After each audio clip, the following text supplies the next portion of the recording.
This is Ishan, who came here, and he's from India.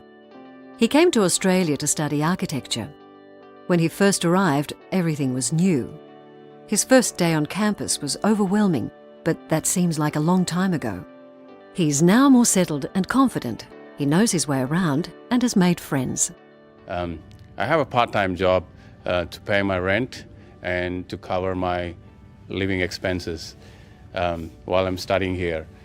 It is at uni, and which is convenient, and I get to see my friends every day.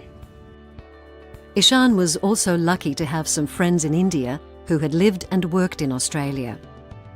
They were really helpful and gave him some tips to get started.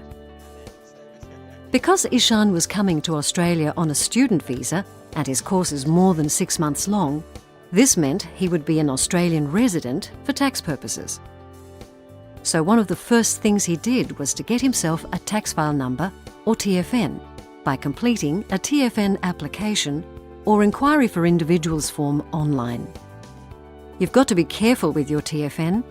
You can't just give it to anybody because it is part of your private information and your identity. Don't put your TFN in a job application form, either via internet or on paper, because it may be misused by someone else. And don't put your TFN on your resume. Only some people and organisations can ask for your TFN. Examples include the ATO, your bank, your employer, but only after you start work, superannuation funds, the Department of Human Services, which includes Centrelink, or registered tax agents for tax purposes. When Ishan got his first job, he gave them his TFN within 28 days of getting the job, and they deducted the right amount of tax according to the tax table which can be found on the ATO website.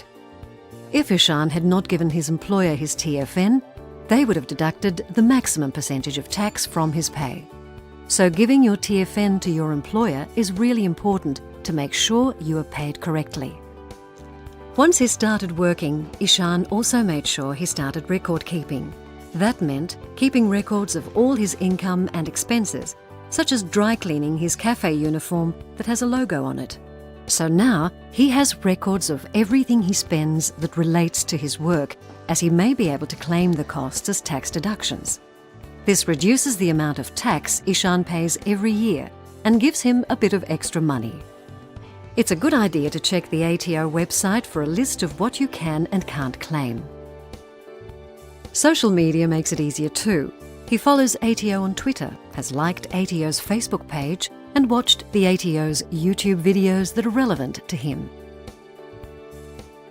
Although I remember how strange and scary it was when I first arrived here in Australia, it is amazing how easier it gets as the time goes by. It does get easier.